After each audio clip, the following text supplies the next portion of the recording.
All right. How to play Amanda Fisher. Let's go over it. I think she could very well be the best damage dealer in the game, even better than Kelly.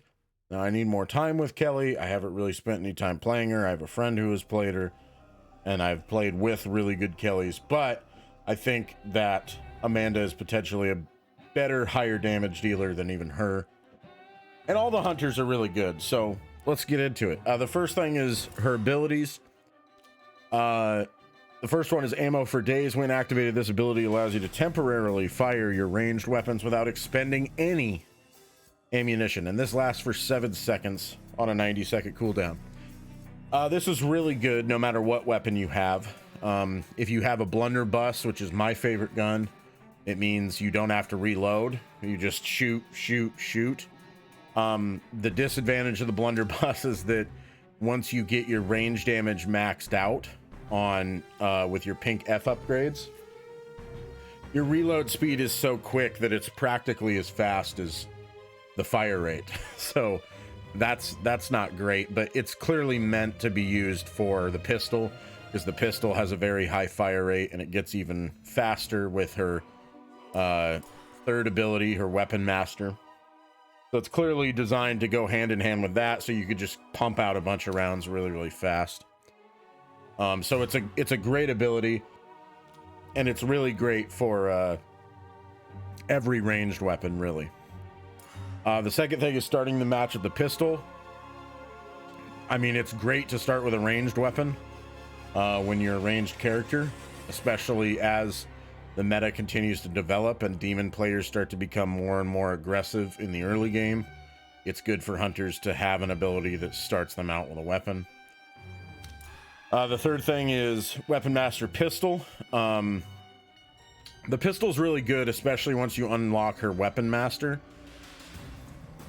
I'll get more into this later when I talk about what weapons you should be using with her, but the pistol is very good, especially on Amanda, but it just chews through too much ammo for my taste. Even when it's doing a lot of damage, when the boss drops and you need to kill them, you're going to use a ton of ammo, even with ammo for days. It's kind of crazy, like how much ammo it really chews through. And ammo, I think, for hunters is already going to be an issue, especially in solo queue. You're going to run out of ammo quite often. I usually do. And that's going to be even worse if you're playing solo queue and people are not giving you ammo to help you out. Her fourth ability is Accuracy Counts, which gives you a 2% damage increase with each consecutive hit. You can see that I'm not level 25 yet. I never am when I make these videos, because I don't want to hit level 25 and then continue playing them when I could be using that XP that I get for completing a match on a new character. But 2% damage per consecutive hit, amazing on a pistol, obviously. I mean, you can look at it. Oh, by the way, I should mention her Weapon Master ability got fixed as well. It no longer has the opposite effect and makes the pistol do less damage, so you can use the pistol now. That definitely got fixed. And the 2% damage increase is really good. All in all of her abilities work really well together for you to use a pistol. I do think the pistol is probably the best weapon on her, even better than a blunderbuss. But the only issue with it is your ammo consumption, even with ammo for days. As far as perk recommendations go, I'm actually going to show you how I think you should spend the points as you're going along and leveling them up. Obviously, first point needs to go here to start the tree off. And I would say hunters probably do enough ranged weapon damage to begin with anyway. I don't think you necessarily need to go after hollow points first. It really just depends, like who you're playing with, what your team composition is. You can't go wrong either way. You could max out hollow points first, or you could go with staying power first. Me personally, I would go these three first, and then I would go these three. I would put 3 in staying power, 3 in artful dodger.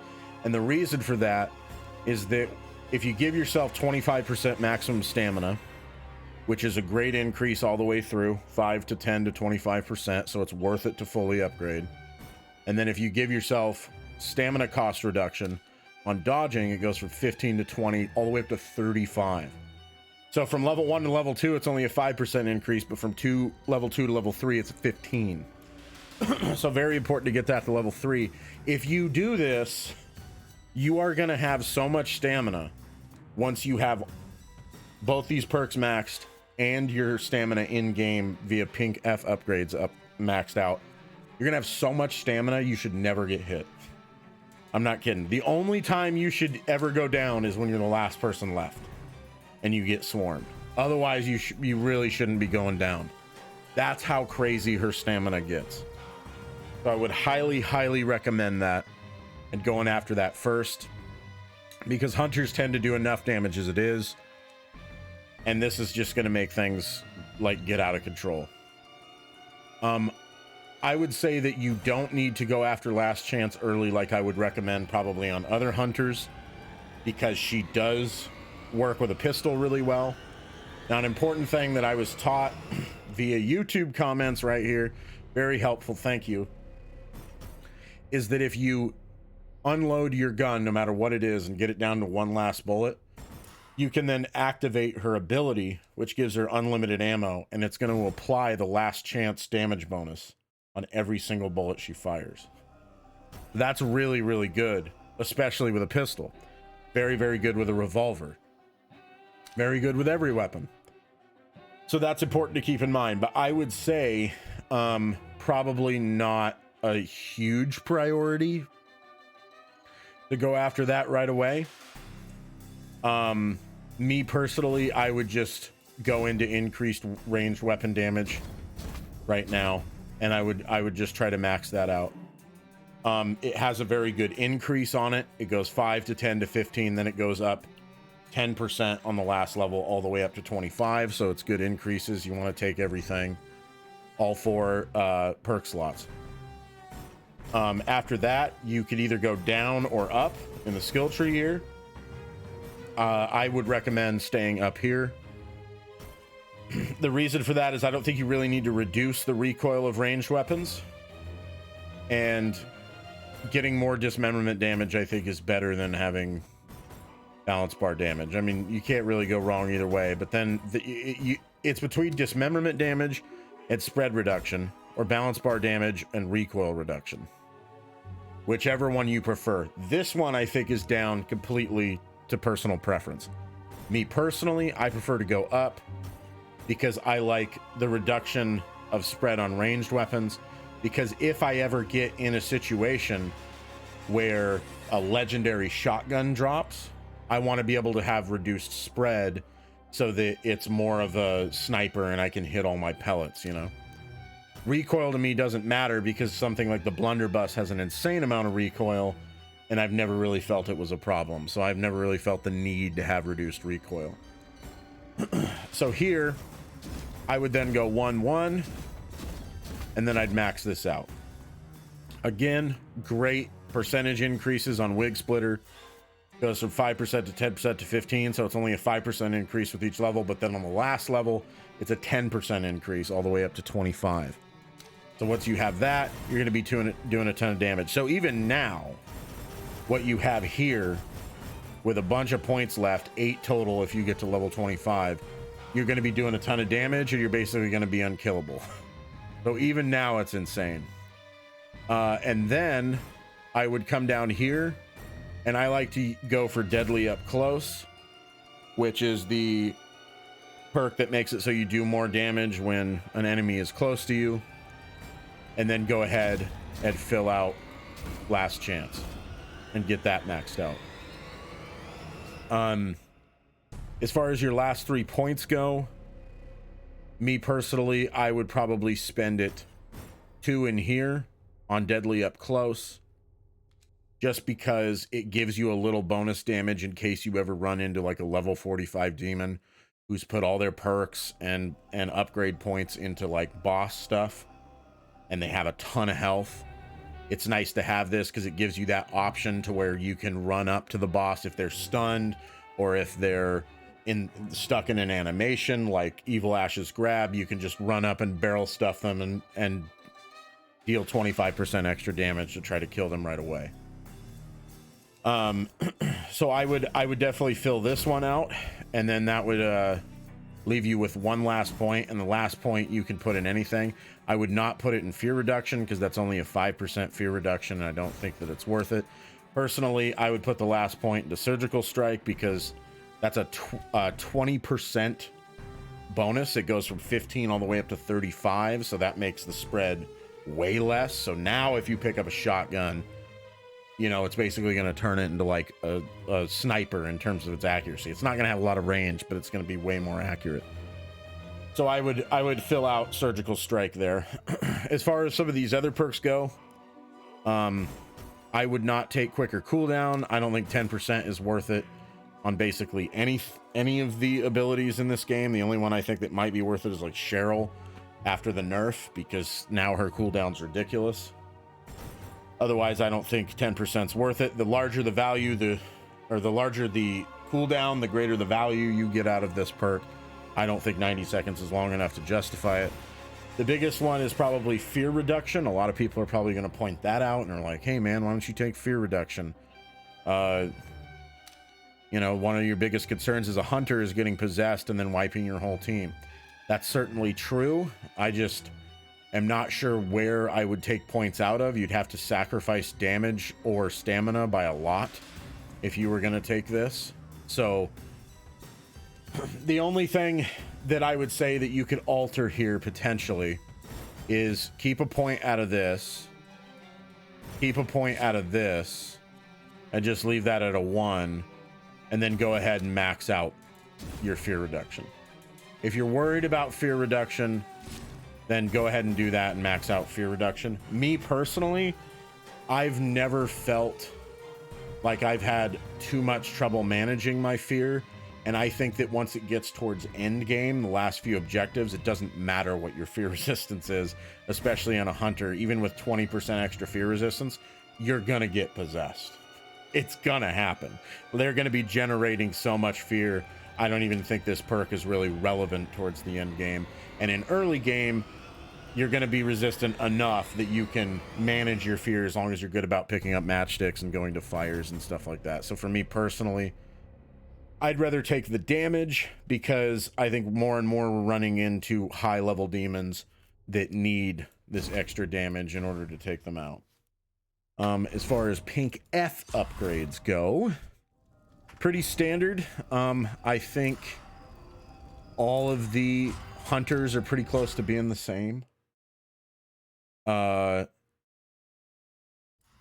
In her case, there's more out there than any of us realize. I would say definitely take ranged first.